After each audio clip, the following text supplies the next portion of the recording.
자, 이번엔 또 다른 어플리케이션인 볼티지 애더를 배워보도록 하겠습니다. 볼티지 애더는 말 그대로 이제 애더, 덧셈기죠. 두 전압을 더한다, 이런 컨셉이라고 보시면 되겠고요. 이 구조를 어디서 보니까 많이 익숙하죠. 어떤 구조죠? 여기 이렇게 가려내면 그냥 인버팅 앰플리파이어죠.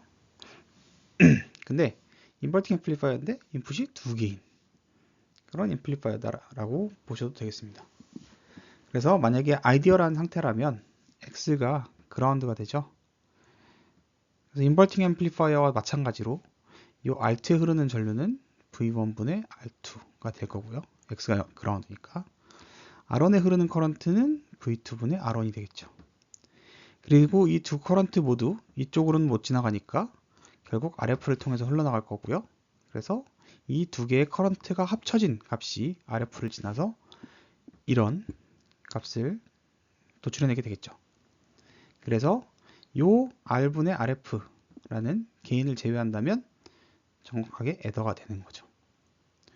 그래서 여기서 만약에 RF하고 R1, R2가 다 같은 값이다 라고 하면 결국에 얘는 다 R이 될 거고요. 미분하고 나면 캔슬레이션 하면 결국 그냥 덧셈이 된다 라고 알 수 있습니다. 이 볼테이지 애더도 생각보다 많이 쓰이는 회로니까 여러분들 알아두면 좋을 것 같고요.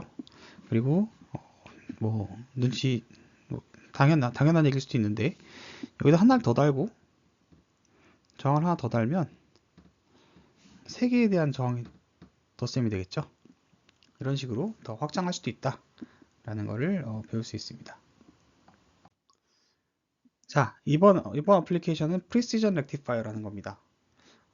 우리가 렉티파이어 앞에서 배웠었죠. 다이어드 할 때. 렉티파이어는 기본적으로 이제 그 상단부, 그러니까 파지티브한 전압만 내보내는 그게 렉티파이어죠. 근데 우리가 렉티파이어를 배울 때 어떤 문제가 있었냐면 다이오드의 턴온 전압이 0이 아니기 때문에 VD온만큼 깎여서 나가는 그런 문제가 있었습니다. 그래서 이 프리시전 렉티파이어에서는 그 VD온에 의해 떨어지는 전압까지도 막아버리겠다 라는 게 이제 프리시전 렉티파이어의 컨셉입니다.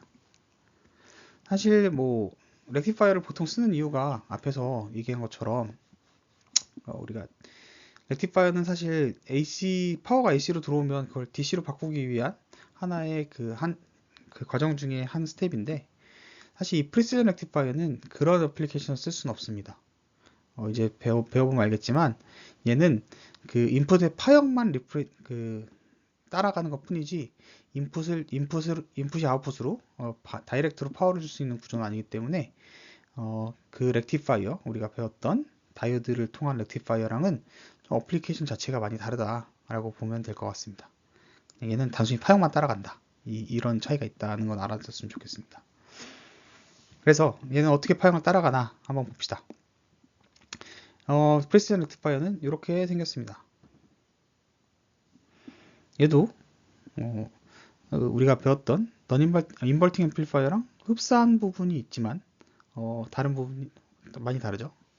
일단 이 인풋이 파지티브로 들어간다는 측면에서는 너니버팅 앰플리파이어랑 같다라고 볼 수 있는데 너니버팅 앰플리파이어는 여기가 아웃풋이었는데 얘는 여기가 아웃풋이죠. 그렇죠? 그리고 요 Y노드 그 앰플리파이어의 OP앰프의 아웃풋과 Vout풋 사이에는 다이오드를 연결했습니다. 그래서 이 동작을 잘 생각해 보면요. 일단 두 가지 다이오드가 나오면 항상 두 가지로 나눠서 생각해야 되죠. 첫 번째는 다이오드가 오픈됐을 때입니다. 다이오드가 오픈되면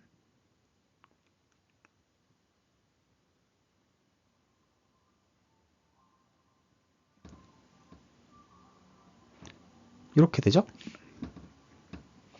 그러면 이거는 그냥 오픈룹 앰플리파이어고요. 특히나 Vout 측면에서 봤을 때는 그냥 저항이 그라운드로 연결되어 있는 저항이 하나 있어서 얘는 Vout을 그냥 0으로 고정시켜 버립니다. 그죠? 그래서 이 타입에서는 Vout은 그냥 0이다 라고 보면 되겠고요. 다만 Vy는 그럼 어떻게 될까요? 얘가 0인데 V 인풋이 파지티브로 들어오니까 이 게인이 무한대라고 하면 그냥 완전히 얘가 낼 수 있는 최대 전압까지 올라갔다가 아까도 얘기했었죠. VCC하고 VE 인풋이 파지티브라면 VCC까지 올라갔다가 인풋이 네거티브라면 VE까지 내려가겠죠. 이런 널뛰게 하는 전압이 되겠죠. 이렇게 할 수 있고요. 그 다음에 이 다이오드가 쇼트 됐을 때는 여기 그림이 그려져 있습니다. 다이오드가 쇼트가 되면 동작을 어떻게 하냐. 자, 얘는 지금 네거티브 피드백이죠. 네거티브 피드백이 이미 생성되어 있죠. 그리고 우리가 아이디얼한 상태라면 네거티브 피드백이 있으면 V인과 Vx는 벌추얼리 쇼트가 됩니다. 그래서 Vx는 Vout인데 얘는 V인과 완벽히 똑같게 되죠. 그렇죠? 이런 파형을 가지게 됩니다. 그래서 이 케이스는 두 가지인데 Vout이 0이거나 혹은 Vout이 V인이거나 둘 중에 한 케이스가 되는 거죠. 근데 여기서 보시면 다이오드의 방향을 보면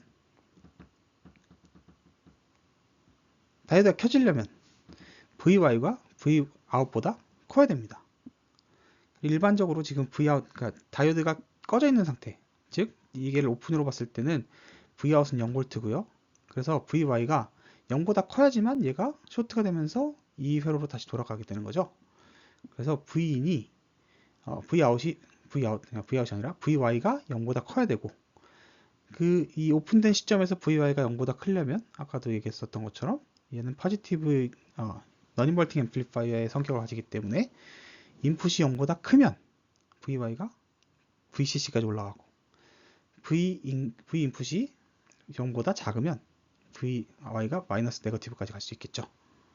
그래서 이 같은 경우는 V인이 파지티브보다 크면 0보다 크면 얘가 그 VCC까지 올라가는데 그렇게 되면 이 다이오드가 켜짐으로 인해서 얘가 쇼트되고 요 회로로 돌아가게 되는 거죠.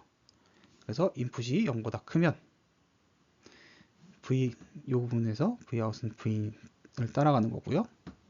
그리고 V인이 0보다 작다면 요 오픈 회로로 가는데 V인이 0보다 작기 때문에 VY는 네거티브 무한대로 네거티브 맥시멈으로 가고요. 하지만 아웃풋은 0V가 되죠. 그래서 이런 파형을 가지게 된다 라는 거고요. 여기서 VDON, 그러니까 여기서 VDON이 있을 때를 한번 생각해 보죠. VDON이 있다면 얘는 이렇게 전화번이 생기겠죠. VDON으로. 그래서 사실 얘는 Vout이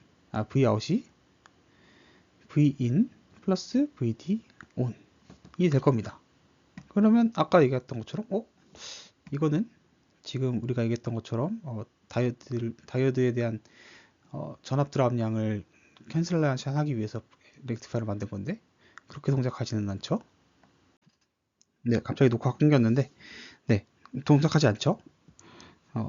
VDON이 있다면 이렇게 동작하지 않죠.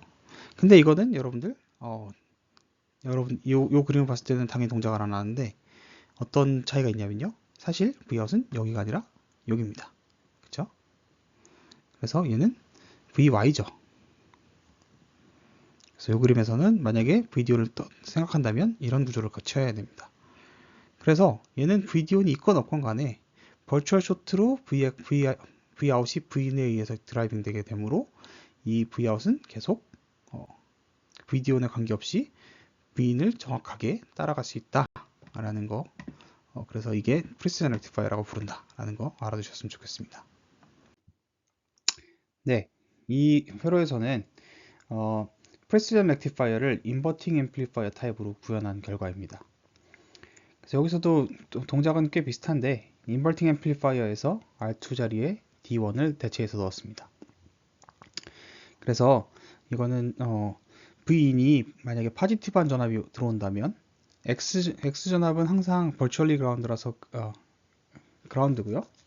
그렇게 되면 이 V인 전압이 더 파지티브한 전압일 때는 전류 방향이 이쪽 방향, 왼쪽에서 오른쪽 방향으로 흐르게 되겠죠. 그리고 그 전류는 이 앰플리파이어에 들어갈 수 없으니까 D1을 통해 흘러나갈 겁니다. 근데 이 다이오드의 방향성으로 봤을 때 전류 방향이 왼쪽에서 오른쪽이라면 턴온 되겠죠. 그래서 얘를 전화번호로 바꿀 수 있습니다. 이렇게 되면 VY는 VX 빼기 VD1이 되죠. 근데 VX는 버추얼리 그라운드라서 0이죠. 그렇기 때문에 VY는 마이너스 VD1이 됩니다. 그래서 인풋이 포지티브일 때는 VY는 마이너스 VD1이 되고요. VX는 어떻죠? 그라운드입니다. 그래프가 틀렸죠? 그 다음에 인풋이 네거티브한 전압이라면 전류 방향은 오른쪽에서 왼쪽 방향으로 흘러나가겠죠? 그렇기 때문에 이 전류는 앰플리파이어에서 올 수 없기 때문에 D1을 통해서 와야 되는데 지금 다이오드의 방향성이 반대죠. 그렇기 때문에 이 경우에서는 D1이 켜질 수가 없습니다. 즉 얘가 켜질 수 없으면 전류가 올 수 있는 것도 없죠. 즉 그렇다는 얘기는 R1에 전류가 흐르지 않는다는 뜻입니다. 그래서 X는 V인 전압과 똑같게 됩니다. 왜냐하면 볼티지 드랍이 R1에 볼티지 드랍이 없기 때문에 V는 VX다 라고 할 수 있습니다. 그래서 요 인풋이 네거티브인 상황에서는 X가 인풋을 따라간다 라고 보시면 되겠습니다. 이렇게 되겠죠? 네. 다시 한번 말씀드리지만 이거는 파형을 만드는 거지 파워를 전달할 수 있는 구조는 아닙니다. 왜냐하면 굉장히 약하게 커넥션이 되어 있기 때문에 이거를 진짜 렉티파이어처럼 쓸 수 있는 건 아니고 다만 내가 이 렉티파이드 된 파형이 필요하다면 이런 식으로 쓸 수 있다 라는 거죠. 즉 얘는 전원을 큰 전류를 주기는 어렵고 그냥 만약에 내가 볼테이지를 프로빙 한다면 이 렉티파이드 된 볼테이지를 프로빙 할 수 있다 이 정도로 알고 있으면 좋겠습니다. 자, 여기서는 로가리드믹 앰플리파이어에 대해서 이제 얘기할 건데요.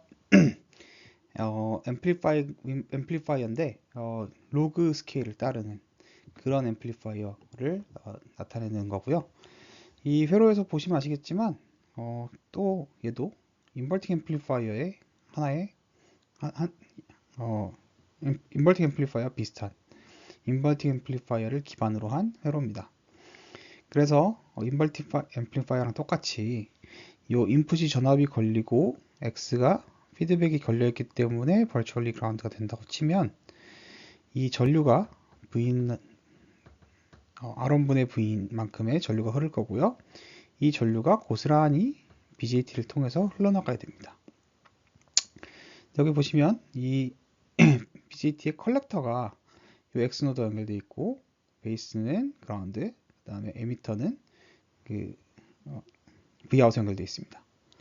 이게 지금 아직 BJT를 배우기 전이긴 한데 나중 이 컨셉만 얘기하기 위해서 얘기하자면 이 BJT Q1에 흐르는 전류 IC는 IS 곱하기 exponential VBE 분의 VT입니다.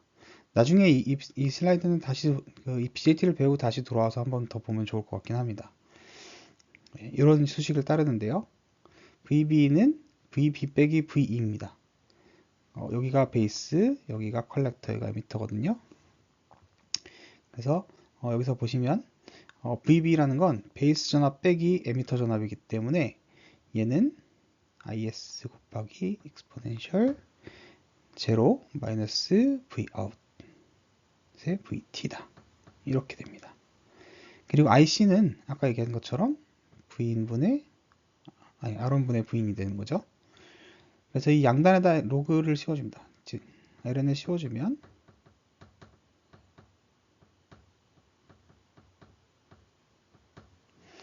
익스포넨셜이 ln과 만나 사라지므로 이렇게 되죠. 그래서 얘네 이 is를 넘겨주면 마이너스가 되니까 ln 안에서는 나눗셈으로 되게 되죠. 그래서 얘가 마이너스 Vout분의 VT고 이로 인해서 이런 관계식을 가집니다. 이게 앰플리파이어를 먼저 배우는 게 나중에 그 모스펫이나 BJT 앰플리파이어를 배우는데 좀 더 이롭다고 생각해서 이걸 먼저 하는 건데, 그러다 보니까 이제 BJT에 대한 설명이 여기서는 좀 부족할 수 있습니다. 근데 이제 궁금한 요 슬라이드만 딱 이거랑 이 다음 슬라이드 한정지어서는 BJT랑 모스펫을 배우고 다시 한번 여기 이쪽으로 와서 한번 더 보면 좋을 것 같습니다. 이건 녹화 강의니까요. 언제든 돌아올 수 있죠. 그래서 지금 일단 지금 이건 이해가 안 돼도 그냥 스킵하고 그때 나중에 다시 보면 좋을 것 같겠고요. 그리고 어쨌든 Vout이 지금 봤을 때 이 관계식은 유도했는데 Vout의 관계식이 보면 V인과 로그 스케일로 연결되어 있죠. 그래서 얘를 로가리드믹 앰플리파이어라고 부릅니다. 이런 로그 스케일의 함수는 우리가 나중에 하다 보면 시그널 프로세싱이나 이런 거 할 때 많이 쓰거든요. 그래서 그때 이런 식으로 구현을 할 수 있다라는 겁니다.